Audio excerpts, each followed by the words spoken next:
श्री विष्णु द्वादशाक्षर स्तोत्र वंदे चिन्मात्रमेकाक्षरमजममरं पूर्णमानंदमात्रं वंदे सद्ब्रह्मरूपं हरविधिविबुधैर्ध्यायमानं सुपूज्यं वंदे सदमन्त्रबीजं ऋषिगणनिकरैः स्तूयमानं च दिव्यम् वंदे संसारसारं सकलगुणनिधिं वासुदेवं वरेण्यं द्वादशाक्षरमन्त्रस्य ऋषिः प्रजापतिः स्मृतः देवता वासुदेवश्च गायत्री छन्द उच्यते ध्रुवो बीजं च हृच्छक्तिर्भुक्तिमुक्त्योश्च प्राप्यते कृत्वैव विनियोगं च प्राणायामं चरेत्ततः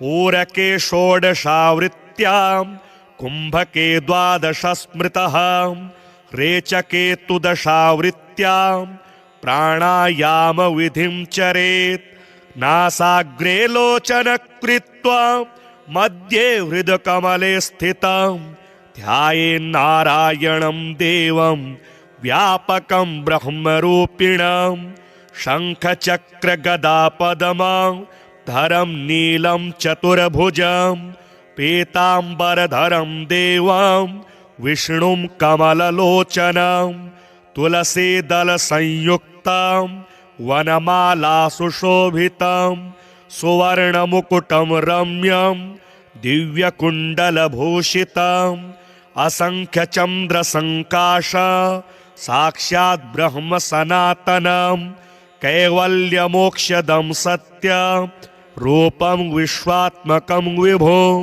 अथवा राधिकानाथं द्विभुजं मुरलीधरम् आजानुबाहुकं दिव्यं वदनं श्यामसुन्दरं मणिमन्मुकुटं तद्वत् कुण्डलं पीतवाससं कस्तूरीतिलकं यस्य ललाटे सर्वमोहनं तुलसीमालया पद्ममालया मणिमालया शोभितं शान्तिदं कृष्णम् अन्तर्हृतकमले स्थितं ध्यात्वैवं पुरुषं पूर्णं वासुदेवं सनातनं राजमन्त्रजपं कुर्यात् द्वादशाक्षरनामकं जपां ते श्रद्धया युक्तः पाठं कुर्यात् प्रयत्नतः तं दृष्ट्वा भक्तिसंसक्तो वासुदेवः प्रसीदति।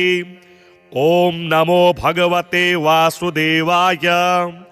ओंकारमन्त्रमय पूज्य सदक्षराय पादत्रयाक्षरमयाय त्रयीश्वराय वेदत्रयाय त्रिगुणात्मत्रिदेवताय तस्मै नमो भगवते परमामृताय नम्याय सर्वजनहृतकमलस्थिताय चाङ्गुष्ठमात्रपुरुषाय विभुत्वगाय ज्योतिर्मयाय तिमिरान्तकनिर्मलाय तस्मै नमो भगवते परमामृताय मोक्षप्रदाय सुखदाय धनप्रदाय ज्ञानप्रदाय सततं परमोज्ज्वलाय ब्रह्मादिदेवनिकरैश्च सुपूजिताय तस्मै नमो भगवते परमामृताय भक्तस्य दुःखदलनाय च रक्षकाय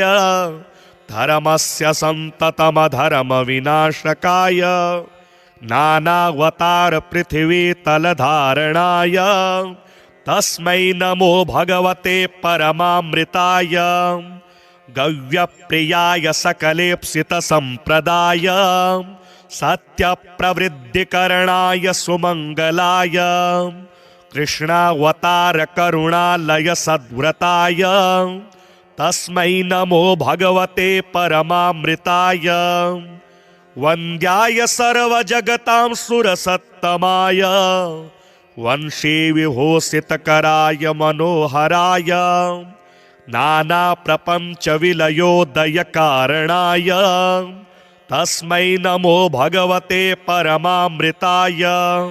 तेहांसि दुष्टशिशुपालक कंसकेशी कालीय कालयवनादिखलेश्वराणां मानं विमर्द्य जगति तलरक्षणाय। तस्मै नमो भगवते परमामृताय। वासांसि यस्य सकलानि तडिन्निभानि रूपं नवीनघनसन्निभमाद्यवर्णं नारायणाय नररूपविभूषिताय। तस्मै नमो भगवते परमामृताय।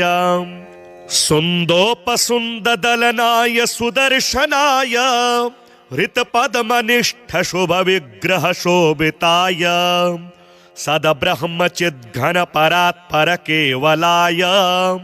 तस्मै नमो भगवते परमामृताय। देवाय भक्तभवसागरतारणाय दुरदन्तवक्रशिशुपालककर्दनाय लीलार्थमेव जगति तलमागताय। तस्मै नमो भगवते परमामृताय। वायुस्तथैव वरुणोऽग्निशशाङ्करुद्रा इन्द्राश्विनी सुतकुबेरयमा अजस्वा स्तुन्वन्ति यं सततमेव समस्तवेदाः। तस्मै नमो भगवते परमामृताय। यस्याक्षरस्य निरवध्य निरञ्जनस्य संसारदुःखरहितस्य सुदुर्लभस्य जानन्ति नैव महिमानमशेषजीवा। तस्मै नमो भगवते परमामृताय। द्वादशाक्षरनामाख्यं स्तोत्रं यद्रचितं मया समर्पयामि देवाय कृष्णाय परमात्मने। द्वादशाक्षरसंयुक्तं स्तोत्रं सर्वोत्तमं शिवं यः पठेत् प्रातरुत्थाय ज्ञानं सद्यः स विन्दति। सदा सद्भक्तिभावेन ध्यात्वा हरिपदामृतं पाठमात्रेण सद्भक्तो गच्छेद्धि हरिमन्दिरं। वन्दे चिन्मात्रमेकाक्षरमजममरं पूर्णमानन्दमात्रं। वन्दे सद्ब्रह्मरूपं हरविधिविबुधैर्ध्यायमानं सुपूज्यं। वन्दे सदमन्त्रबीजं ऋषिगणनिकरैः स्तूयमानं च दिव्यं। वन्दे संसारसारं सकलगुणनिधिं वासुदेवं वरेण्यं। द्वादशाक्षरमन्त्रस्य ऋषिः प्रजापतिः स्मृतः देवता वासुदेवश्च गायत्री छन्द उच्यते। ध्रुवो बीजं च हृच्छक्तिर्भुक्तिमुक्त्योश्च प्राप्यते। कृत्वैव विनियोगं च प्राणायामं चरेत्ततः। पूरके षोडशावृत्त्यां कुम्भके द्वादश स्मृतः। रेचके तु दशावृत्त्यां प्राणायामविधिं चरेत्। नासाग्रे लोचनकृत्वा मध्ये हृदकमले स्थितं ध्यायेन्नारायणं देवं व्यापकं ब्रह्मरूपिणं। शङ्खचक्रगदापद्मधरं नीलं चतुर्भुजं पीताम्बरधरं देवं विष्णुं कमललोचनं। तुलसीदलसंयुक्तं वनमालासुशोभितं सुवर्णमुकुटं रम्यं दिव्यकुण्डलभूषितम्। असंख्यचन्द्रसङ्काश साक्षात् ब्रह्म सनातनं। कैवल्यमोक्षदं सत्य रूपं विश्वात्मकं विभो। अथवा राधिकानाथं द्विभुजं मुरलीधरम् आजानुबाहुकं दिव्यं वदनं श्यामसुन्दरं। मणिमन्मुकुटं तद्वत् कुण्डलं पीतवाससं। कस्तूरीतिलकं यस्य ललाटे सर्वमोहनम् तुलसी मालया पद्म मालया मणिमालया शोभितं शान्तिदं कृष्णम् अन्तर्हृतकमले स्थितं ध्यात्वैवं पुरुषं पूर्णं वासुदेवं सनातनं राजमन्त्रजपं कुर्यात् द्वादशाक्षरनामकं जपां ते श्रद्धया युक्तः पाठं कुर्यात् प्रयत्नतः तं दृष्ट्वा भक्तिसंसक्तो वासुदेवः प्रसीदति। ॐ नमो भगवते वासुदेवाय। ओंकारमन्त्रमय पूज्य सदक्षराय पादत्रयाक्षरमयाय त्रयीश्वराय वेदत्रयाय त्रिगुणात्मत्रिदेवताय तस्मै नमो भगवते परमामृताय नम्याय सर्वजनहृतकमलस्थिताय चाङ्गुष्ठमात्रपुरुषाय विभुत्वगाय ज्योतिर्मयाय तिमिरान्तकनिर्मलाय तस्मै नमो भगवते परमामृताय मोक्षप्रदाय सुखदाय धनप्रदाय ज्ञानप्रदाय सततं परमोज्ज्वलाय ब्रह्मादिदेवनिकरैश्च सुपूजिताय तस्मै नमो भगवते परमामृताय भक्तस्य दुःखदलनाय च रक्षकाय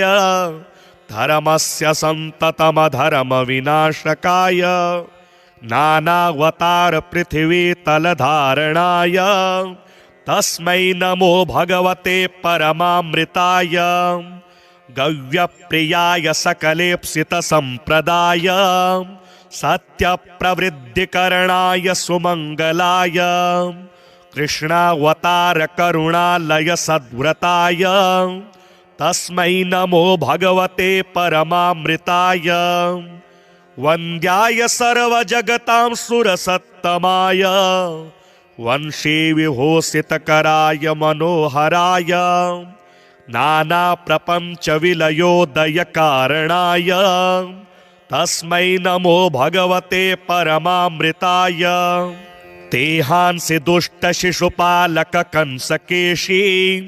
कालीयकालयवनादिखलेश्वराणां मानं विमर्द्य जगति तलरक्षणाय तस्मै नमो भगवते परमामृताय वासांसि यस्य सकलानि तडिन्निभानि रूपं नवीनघनसन्निभमाद्यवर्णं नारायणाय नररूपविभूषिताय तस्मै नमो भगवते परमामृताय सुन्दोपसुन्ददलनाय सुदर्शनाय हृतपद्मनिष्ठशुभविग्रहशोभिताय सद्ब्रह्मचिद्घनपरात्परकेवलाय तस्मै नमो भगवते परमामृताय देवाय भक्तभवसागरतारणाय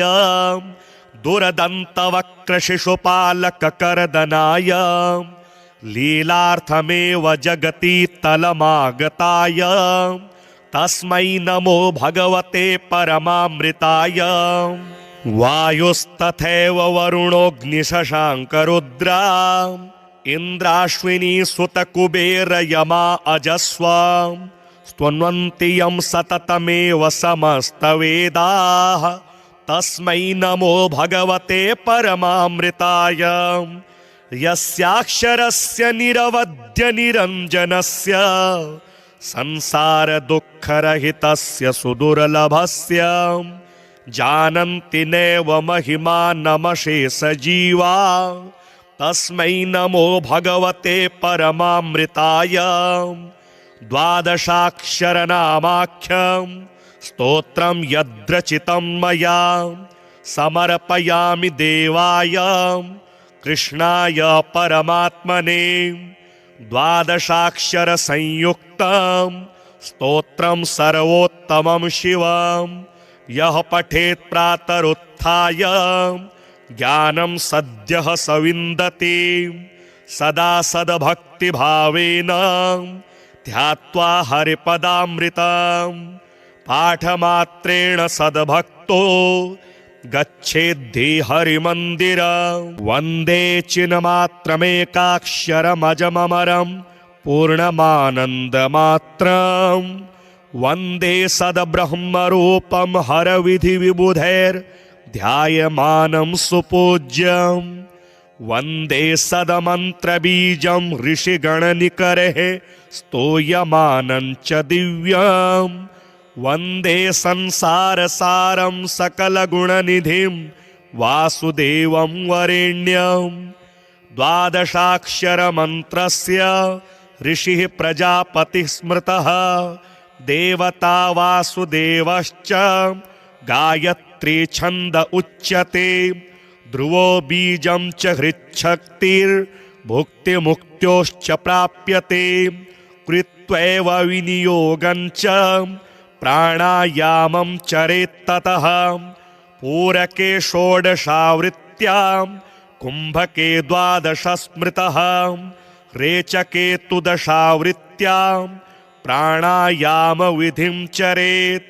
नासाग्रे लोचनकृत्वा मध्ये हृदकमले स्थितं ध्यायेन्नारायणं देवं व्यापकं ब्रह्मरूपिणं।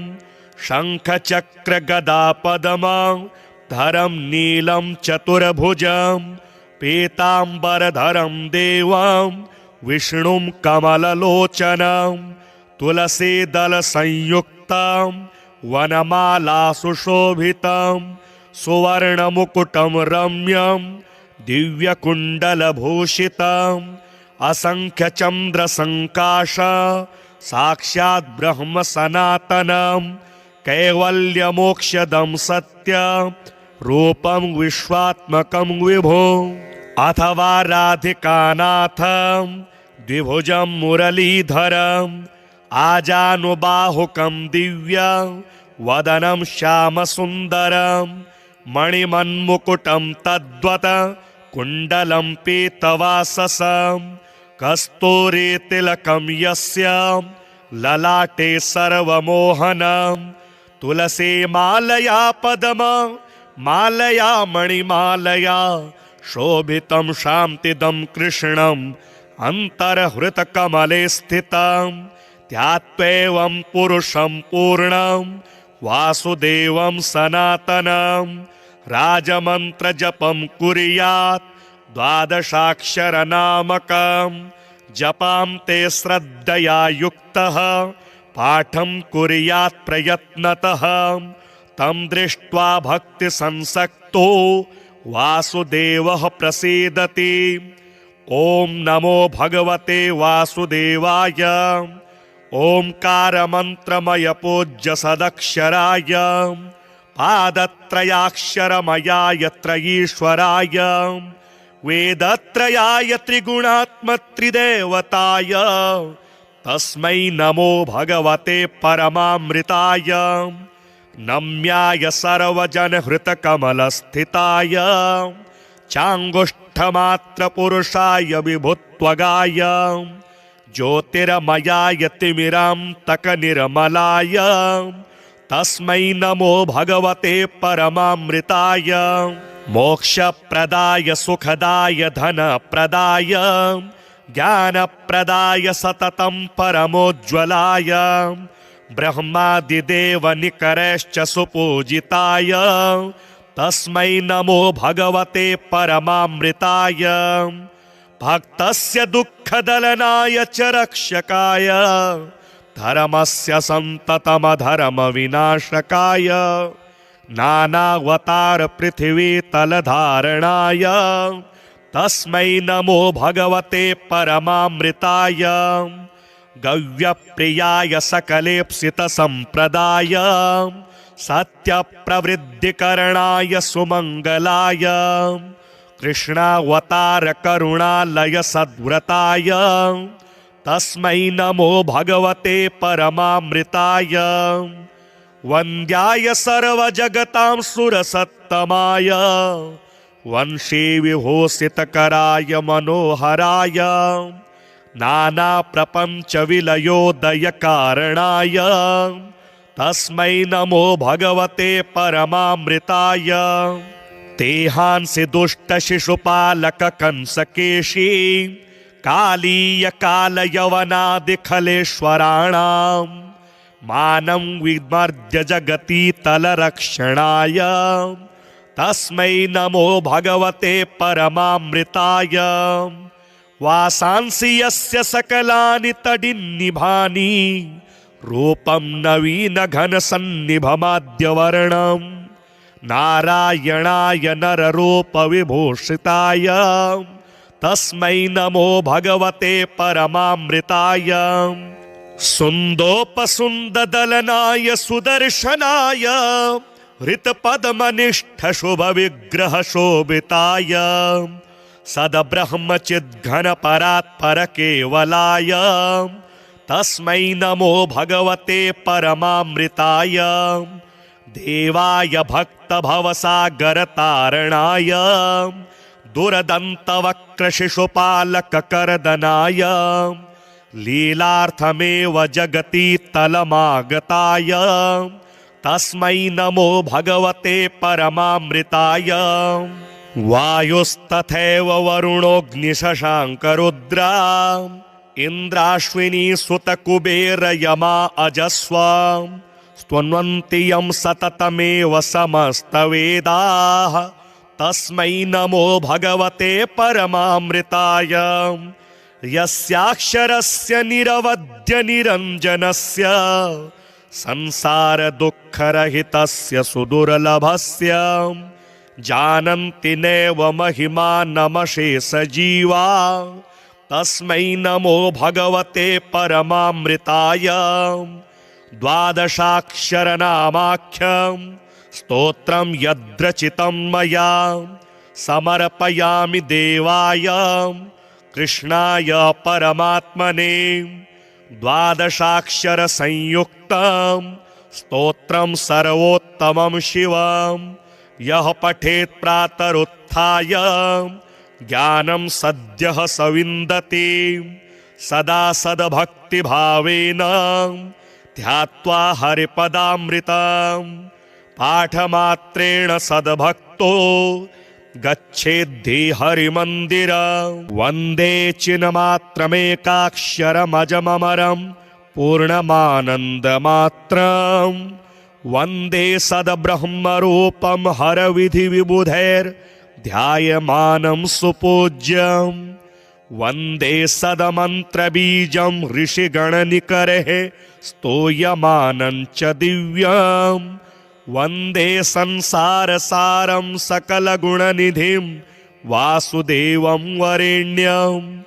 द्वादशाक्षरमन्त्रस्य ऋषिः प्रजापतिः स्मृतः देवता वासुदेवश्च गायत्री छन्द उच्यते। ध्रुवो बीजं च हृच्छक्तिर्भुक्तिमुक्त्योश्च प्राप्यते। कृत्वैव विनियोगं च प्राणायामं चरेत्ततः। पूरके षोडशावृत्त्यां कुम्भके द्वादश स्मृतः। रेचके तु दशावृत्त्यां प्राणायामविधिं चरेत्। नासाग्रे लोचनकृत्वा मध्ये हृदकमले स्थितं ध्यायेन्नारायणं देवं व्यापकं ब्रह्मरूपिणं। शङ्खचक्रगदापद्मधरं नीलं चतुर्भुजं पीताम्बरधरं देवं विष्णुं कमललोचनं। तुलसीदलसंयुक्तं वनमालासुशोभितं सुवर्णमुकुटं रम्यं दिव्यकुण्डलभूषितं। असंख्यचन्द्रसङ्काश साक्षात् ब्रह्म सनातनं। कैवल्यमोक्षदं सत्यं रूपं विश्वात्मकं विभो। अथवा राधिकानाथं द्विभुजं मुरलीधरम् आजानुबाहुकं दिव्यं वदनं श्यामसुन्दरं।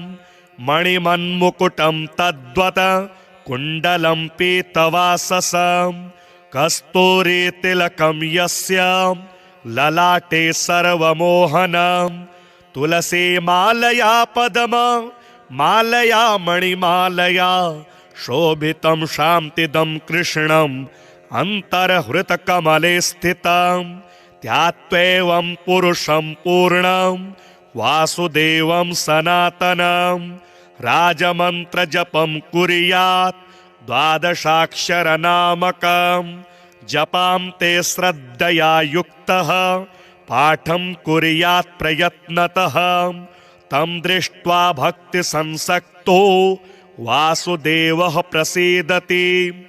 ॐ नमो भगवते वासुदेवाय।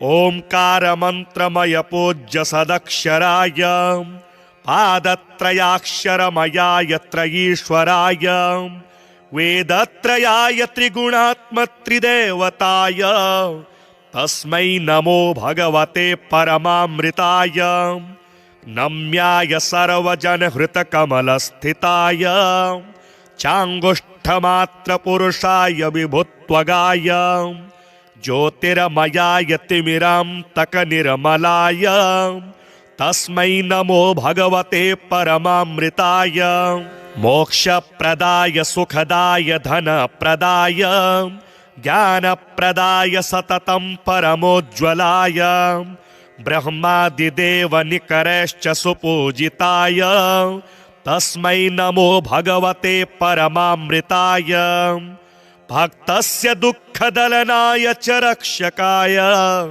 धर्मस्य सन्ततमधर्मविनाशकाय नानावतार पृथिवीतलधारणाय तस्मै नमो भगवते परमामृताय गव्यप्रियाय सकलेप्सितसम्प्रदाय सत्यप्रवृद्धिकरणाय सुमङ्गलाय कृष्णावतार करुणालय सद्व्रताय तस्मै नमो भगवते परमामृताय वन्द्याय सर्वजगतां सुरसत्तमाय वंशी विभूषितकराय मनोहराय नानाप्रपञ्चविलयोदयकारणाय तस्मै नमो भगवते परमामृताय तेहांसि दुष्टशिशुपालककंसकेशी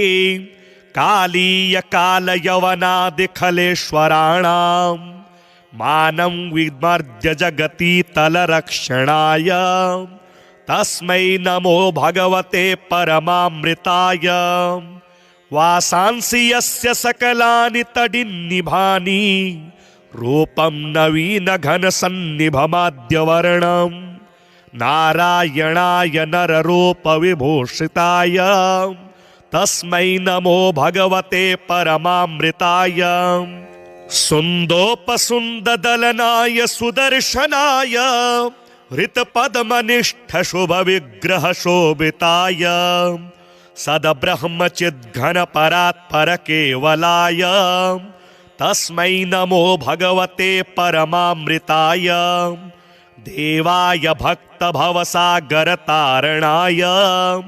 दुरदन्तवक्रशिशुपालककर्दनाय लीलार्थमेव जगति तलमागताय तस्मै नमो भगवते परमामृताय वायुस्तथैव वरुणोऽग्निशशाङ्करुद्रा इन्द्राश्विनी सुतकुबेरयमा अजस्व स्तुन्वन्ति यं सततमेव समस्तवेदाः तस्मै नमो भगवते परमामृताय यस्याक्षरस्य निरवध्य निरञ्जनस्य संसारदुःखरहितस्य सुदुर्लभस्य जानन्ति नैव महिमानमशेषजीवा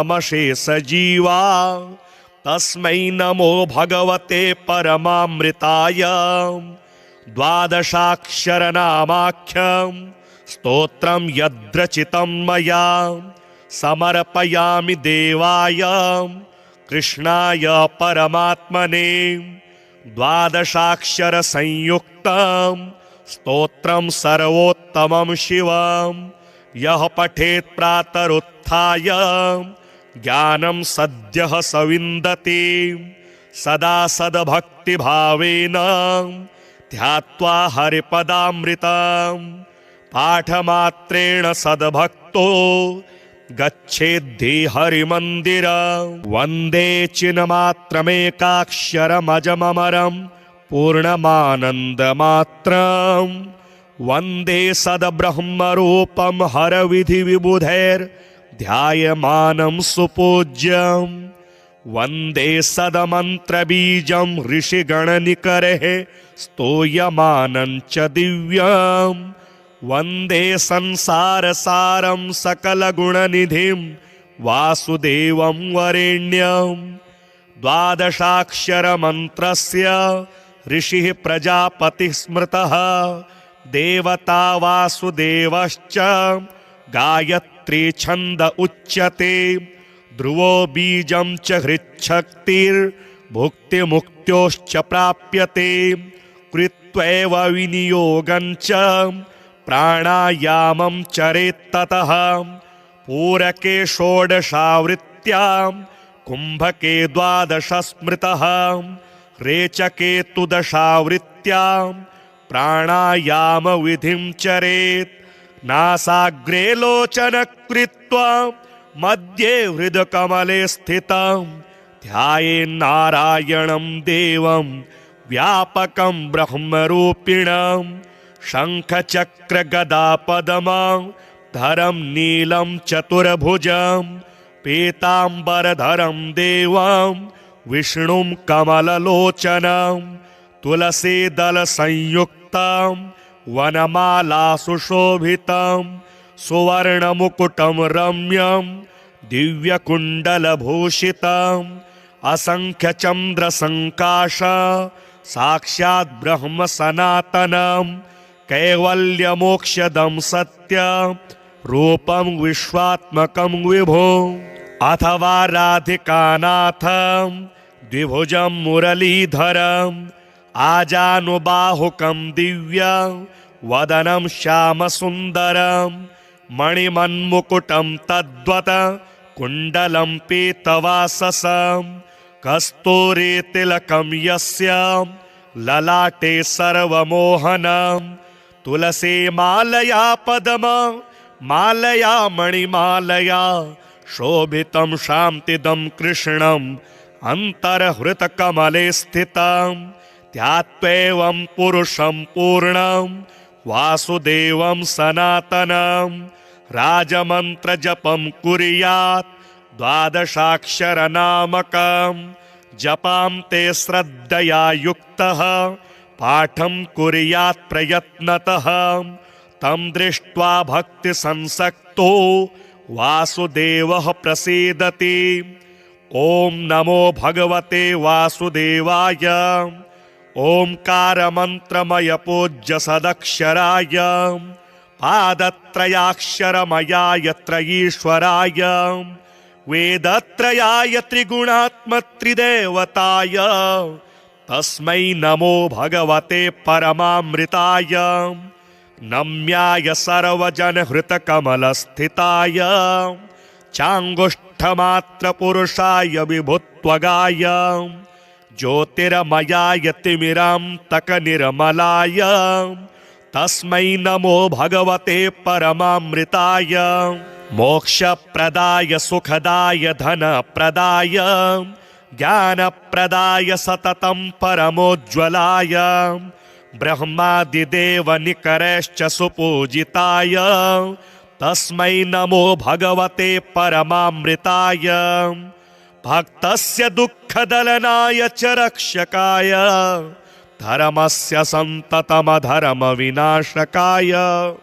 नानावतार पृथिवीतलधारणाय तस्मै नमो भगवते परमामृताय गव्यप्रियाय सकलेप्सितसम्प्रदाय सत्यप्रवृद्धिकरणाय सुमङ्गलाय कृष्णावतार करुणालय सद्व्रताय तस्मै नमो भगवते परमामृताय वन्द्याय सर्वजगतां सुरसत्तमाय वंशे विभूषितकराय मनोहराय नानाप्रपञ्चविलयोदयकारणाय तस्मै नमो भगवते परमामृताय।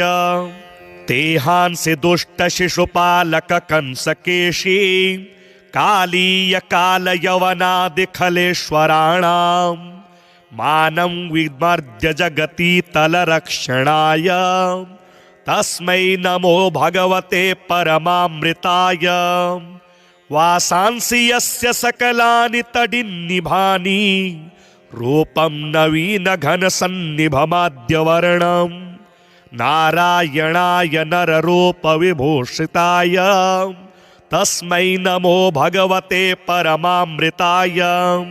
सुन्दोपसुन्ददलनाय सुदर्शनाय हृतपद्मनिष्ठशुभविग्रहशोभिताय सद्ब्रह्मचिद्घनपरात्परकेवलाय तस्मै नमो भगवते परमामृताय।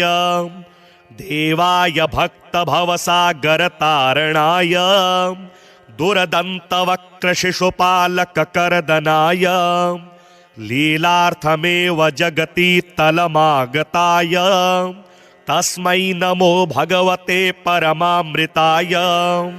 वायुस्तथैव वरुणोऽग्निशशाङ्करुद्रा इन्द्राश्विनी सुतकुबेरयमा अजस्व स्तुवन्ति यं सततमेव समस्तवेदाः तस्मै नमो भगवते परमामृताय। यस्याक्षरस्य निरवध्य निरञ्जनस्य संसारदुःखरहितस्य सुदुर्लभस्य जानन्ति नैव महिमानमशेषजीवा तस्मै नमो भगवते परमामृताय। द्वादशाक्षरनामाख्यं स्तोत्रं यद्रचितं मया समर्पयामि देवाय कृष्णाय परमात्मने।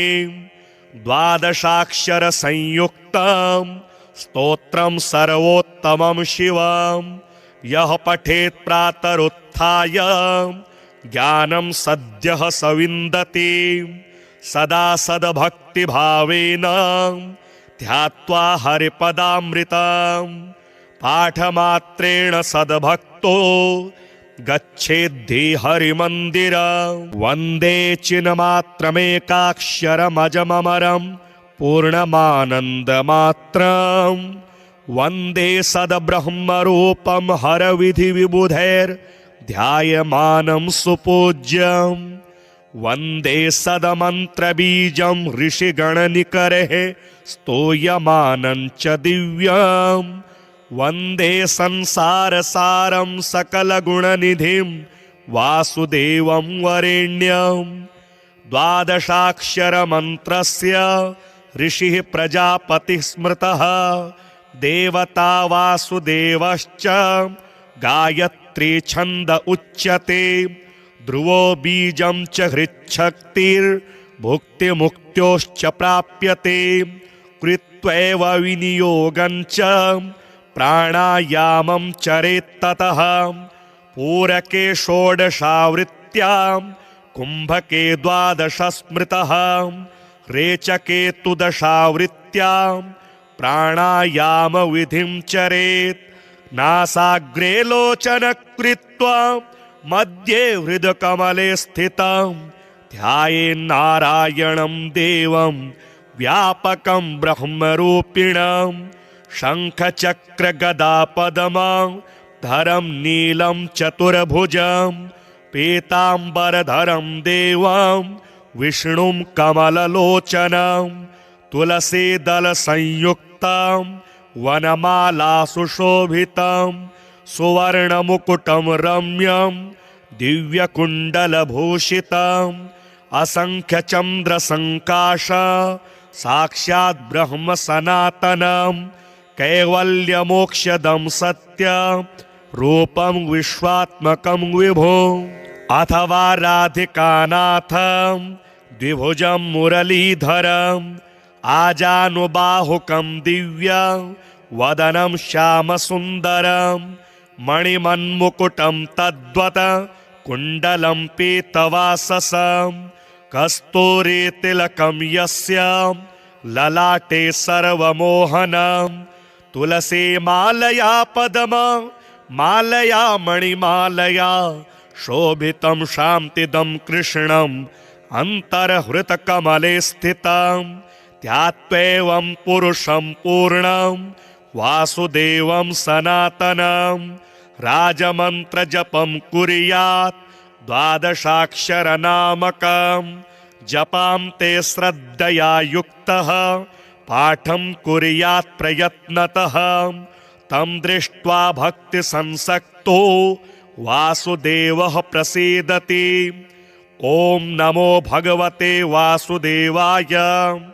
ओंकारमन्त्रमय पूज्य सदक्षराय पादत्रयाक्षरमयाय त्रयीश्वराय वेदत्रयाय त्रिगुणात्मत्रिदेवताय तस्मै नमो भगवते परमामृताय नम्याय सर्वजनहृतकमलस्थिताय चाङ्गुष्ठमात्रपुरुषाय विभुत्वगाय ज्योतिर्मयाय तिमिरान्तकनिर्मलाय तस्मै नमो भगवते परमामृताय मोक्षप्रदाय सुखदाय धनप्रदाय ज्ञानप्रदाय सततं परमोज्ज्वलाय ब्रह्मादिदेवनिकरैश्च सुपूजिताय तस्मै नमो भगवते परमामृताय भक्तस्य दुःखदलनाय च रक्षकाय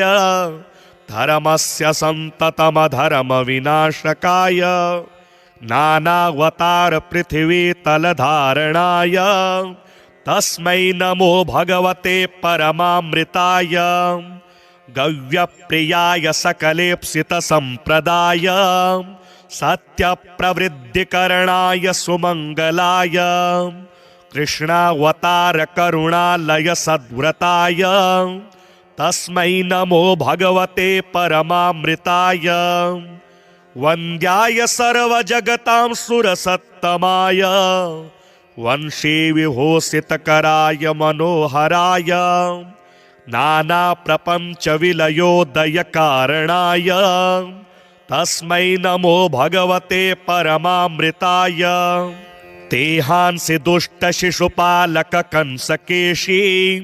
कालीयकालयवनादिखलेश्वराणां मानं विमर्द्य जगति तलरक्षणाय तस्मै नमो भगवते परमामृताय वासांसि यस्य सकलानि तडिन्निभानि रूपं नवीनघनसन्निभमाद्यवर्णं नारायणाय नररूपविभूषिताय तस्मै नमो भगवते परमामृताय सुन्दोपसुन्ददलनाय सुदर्शनाय हृतपद्मनिष्ठशुभविग्रहशोभिताय सद्ब्रह्मचिद्घनपरात्परकेवलाय तस्मै नमो भगवते परमामृताय देवाय भक्तभवसागरतारणाय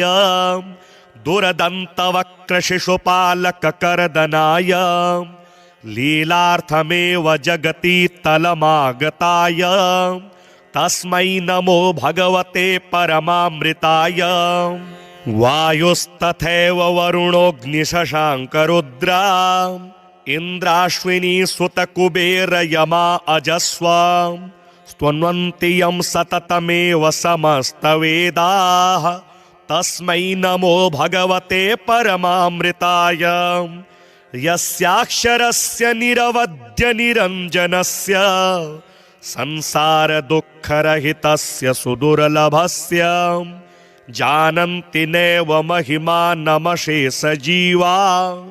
तस्मै नमो भगवते परमामृताय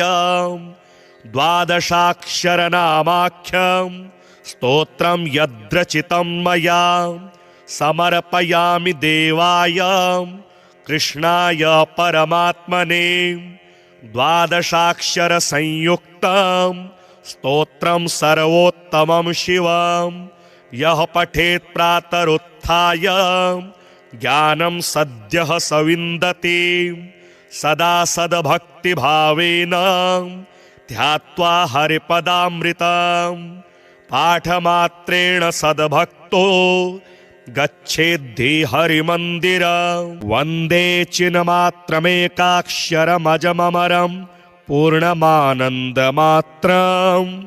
वन्दे सद्ब्रह्मरूपं हरविधिविबुधैर्ध्यायमानं सुपूज्यं वन्दे सदमन्त्रबीजं ऋषिगणनिकरैः स्तूयमानं च दिव्यं वन्दे संसारसारं सकलगुणनिधिं वासुदेवं वरेण्यं द्वादशाक्षरमन्त्रस्य ऋषिः प्रजापतिः स्मृतः देवता वासुदेवश्च गायत्री छन्द उच्यते ध्रुवो बीजं च हृच्छक्तिर्भुक्तिमुक्त्योश्च प्राप्यते कृत्वैव विनियोगं च प्राणायामं चरेत्ततः पूरके षोडशावृत्त्यां कुम्भके द्वादश स्मृतः रेचके तु दशावृत्त्यां प्राणायामविधिं चरेत् नासाग्रे लोचनकृत्वा मध्ये हृदकमले स्थितं ध्यायेन्नारायणं देवं व्यापकं ब्रह्मरूपिणं शङ्खचक्रगदापद्मं धरं नीलं चतुर्भुजं पीताम्बरधरं देवं विष्णुं कमललोचनं तुलसीदलसंयुक्तं वनमालासुशोभितं सुवर्णमुकुटं रम्यं दिव्यकुण्डलभूषितं असंख्यचन्द्रसङ्काश साक्षात् ब्रह्म सनातनं कैवल्यमोक्षदं सत्यं रूपं विश्वात्मकं विभो अथवा राधिकानाथं द्विभुजं मुरलीधरम् आजानुबाहुकं दिव्यं वदनं श्यामसुन्दरं मणिमन्मुकुटं तद्वत् कुण्डलं पीतवाससं कस्तूरीतिलकं यस्य ललाटे सर्वमोहनं तुलसीमालया पद्ममालया मणिमालया शोभितं शान्तिदं कृष्णम् अन्तर्हृतकमले स्थितं ध्यात्वैवं पुरुषं पूर्णं वासुदेवं सनातनं राजमन्त्रजपं कुर्यात् द्वादशाक्षरनामकं जपां ते श्रद्धया युक्तः पाठं कुर्यात् प्रयत्नतः तं दृष्ट्वा भक्तिसंसक्तो वासुदेवः प्रसीदति। ॐ नमो भगवते वासुदेवाय। ओंकारमन्त्रमय पूज्य सदक्षराय पादत्रयाक्षरमयाय त्रयीश्वराय वेदत्रयाय त्रिगुणात्मत्रिदेवताय तस्मै नमो भगवते परमामृताय नम्याय सर्वजनहृतकमलस्थिताय चाङ्गुष्ठमात्रपुरुषाय विभुत्वगाय ज्योतिर्मयाय तिमिरान्तकनिर्मलाय तस्मै नमो भगवते परमामृताय मोक्षप्रदाय सुखदाय धनप्रदाय ज्ञानप्रदाय सततं परमोज्ज्वलाय ब्रह्मादिदेवनिकरैश्च सुपूजिताय तस्मै नमो भगवते परमामृताय भक्तस्य दुःखदलनाय च रक्षकाय धर्मस्य सन्ततमधर्मविनाशकाय नानावतार पृथिवीतलधारणाय तस्मै नमो भगवते परमामृताय गव्यप्रियाय सकलेप्सितसम्प्रदाय सत्यप्रवृद्धिकरणाय सुमङ्गलाय कृष्णावतार करुणालय सद्व्रताय तस्मै नमो भगवते परमामृताय वन्द्याय सर्वजगतां सुरसत्तमाय वंशे विभूषितकराय मनोहराय नानाप्रपञ्चविलयोदयकारणाय तस्मै नमो भगवते परमामृताय। तेहांसि दुष्टशिशुपालककंसकेशी कालीयकालयवनादिखलेश्वराणां मानं विमर्द्य जगति तलरक्षणाय तस्मै नमो भगवते परमामृताय।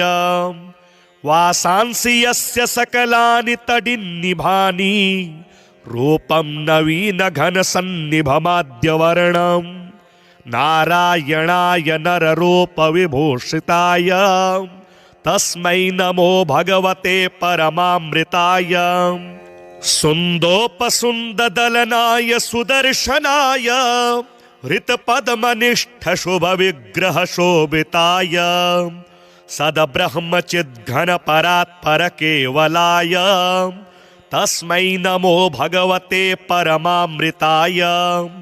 देवाय भक्तभवसागरतारणाय दुरदन्तवक्रशिशुपालककर्दनाय लीलार्थमेव जगति तलमागताय तस्मै नमो भगवते परमामृताय। वायुस्तथैव वरुणोऽग्निशशाङ्करुद्रा इन्द्राश्विनी सुतकुबेरयमा अजस्व स्तुन्वन्ति यं सततमेव समस्तवेदाः तस्मै नमो भगवते परमामृताय। यस्याक्षरस्य निरवध्य निरञ्जनस्य संसारदुःखरहितस्य सुदुर्लभस्य जानन्ति नैव महिमानमशेषजीवा तस्मै नमो भगवते परमामृताय। द्वादशाक्षरनामाख्यं स्तोत्रं यद्रचितं मया समर्पयामि देवाय कृष्णाय परमात्मने। द्वादशाक्षरसंयुक्तं स्तोत्रं सर्वोत्तमं शिवं यः पठेत् प्रातरुत्थाय ज्ञानं सद्यः सविन्दति सदा सद्भक्तिभावेन ध्यात्वा हरिपदामृतं पाठमात्रेण सद्भक्तो गच्छेद्धि हरिमन्दिरम्।